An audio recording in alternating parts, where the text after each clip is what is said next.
வணக்கம். ஆவிக்குரிய வாழ்வை பத்தி நாம பல விஷயங்கள் கேள்விப்பட்டிருப்போம். ஆனா இன்னைக்கு நாம பார்க்க போற விஷயம் சும்மா ஒரு தியரி கிடையாது. இது நம்ம சுபாவத்தையே அப்படியே தலைகீழா மாத்தக்கூடிய ஒரு அற்புதமான ரகசியம்னு சொல்லலாம். வாங்க, அது என்னன்னு உள்ள போய் பார்க்கலாம். ஒரு மரம் நல்ல கனிய தருவது போல. இதுதாங்க இன்னைக்கு நம்ம மையக்கருத்து. யோசிச்சு பாருங்க, ஒரு நல்ல ஆரோக்கியமான மரம் எப்படி எந்த கஷ்டமுமே இல்லாம இயற்கையா சுவையான கனிகளை கொடுக்குதோ, அதே மாதிரி தான் தேவனோடு இணைந்த நடக்கும் ஒருத்தரோட வாழ்க்கையிலையும் இந்த ஆவிக்குரிய கனிகள் ரொம்ப இயற்கையா வெளிப்படும். இது எப்படி சாத்தியம்னு நீங்க கேட்கலாம். சொல்றேன். இதுக்கு அடிப்படையா நாம பார்க்க வேண்டியது கலாத்தியர் 5ஆம் அதிகாரம் 22 மற்றும் 23ஆம் வசனங்கள். ஆவியின் கனிகளை பத்தி ரொம்ப தெளிவா அழகா லிஸ்ட் பண்ற இந்த வசனங்களுக்குள்ள இப்போ நாம ஆழமா போலாம். ஆவிக்குரிய கனிகள்னு சொல்லும்போது இதுல ஒரு ரொம்ப சுவாரஸ்யமான விஷயம் இருக்கு. இதை நாம ரொம்ப கஷ்டப்பட்டு நம்ம சுய பலத்துல சம்பாதிக்கிற நற்பண்புகள் கிடையவே கிடையாது. இந்த உலகம் நமக்கு கத்துக் கொடுக்கிற விஷயமும் இல்ல. இது முழுக்க முழுக்க பரிசுத்த ஆவியானவரால நம்ம உள்ளத்துல தானா உருவாகிற அற்புதமான கனிகள். நல்ல கனி தரும் மரம் நம்ம வாழ்க்கையில நடக்கிற அந்த உள்ளான வளர்ச்சியோட ஆரம்பம் இதுதான். பரிசுத்த ஆவியின் முதல் கனிகள், அதாவது நம்ம உள்ளத்துல முதல்ல ஏற்படுற முக்கியமான மாற்றங்கள் என்னன்னு இப்ப பார்க்கலாம். அன்பு, சந்தோஷம், அப்புறம் சமாதானம். இதுதாங்க அந்த செட்டு கனிகள்.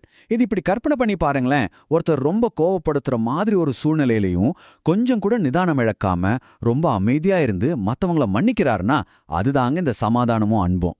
இது சும்மா மனுஷ சக்தியால வராது, தூய ஆவியால மட்டுமே நடக்கிற ஒரு ஆழமான மாற்றம். இதயத்தை மாற்றும் பரலோக அடையாளங்கள்.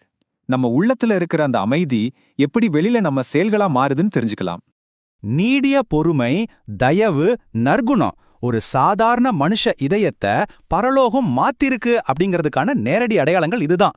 தனக்கு எந்த லாபமே இல்லைன்னா கூட ஒரு இளைஞன் ஏழை ஒருத்தருக்கு ரொம்ப மனமுவந்து உதவி செய்யறத நினைச்சு பாருங்க.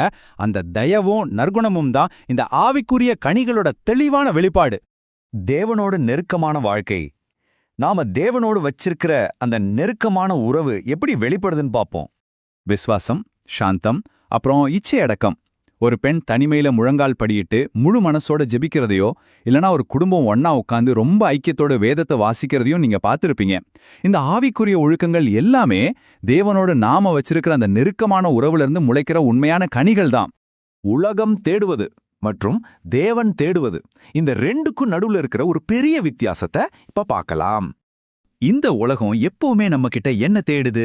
நிறைய திறமைகள், சாதனைகள், இப்படி வெளியில தெரியற விஷயங்களை தான் தேடிக்கிட்டே இருக்கு. ஆனா தேவன் நம்ம கிட்ட தேடுறது முற்றிலும் வேற ஒண்ணு. அது ஒரு கனியுள்ள இருதயம். ஒரு இருண்ட உலகத்துல ஒரு கிறிஸ்தவர் பிரகாசமான ஒளியா நடக்கிறதுக்கு உதவுறது நம்ம கிட்ட இருக்கிற திறமைகள் கிடையாது, இந்த கனியுள்ள இருதயம்தான். ஆசீர்வாதமாக மாறும் வாழ்க்கை. சரி, இவ்வளவு நேரம் பார்த்த இந்த நற்கனிகளை எப்படி நம்ம வாழ்க்கையில வளர்த்தெடுக்கிறது? ரொம்ப சிம்பிள். பரிசுத்த ஆவிக்கு இடம் கொடு. இதுதான் நமக்கான நேரடியான அழைப்பு.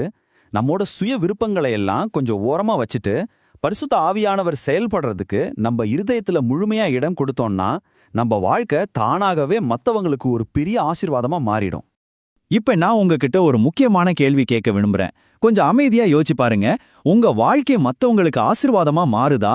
உங்களோட அன்றாட வாழ்க்கையில இந்த ஆவிக்குரிய கனிகளோட சுவை வெளிப்படுதா? இது கண்டிப்பா நாம ஒவ்வொருத்தரும் செஞ்சிக்க வேண்டிய ஒரு சுய பரிசோதனை.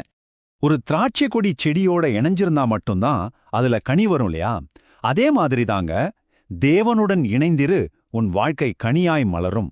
நீங்க தேவனோடு எப்பவுமே இணைஞ்சிருக்கும்போது உங்க வாழ்க்கை நிச்சயமா நற்கனிகளால மலர்ந்து உங்களை சுத்தி இருக்கிற எல்லாரையும் ஆசீர்வதிக்கும். கடைசியா இதை மட்டும் கேட்டுக்கிறேன். இன்னைக்கு உங்களோட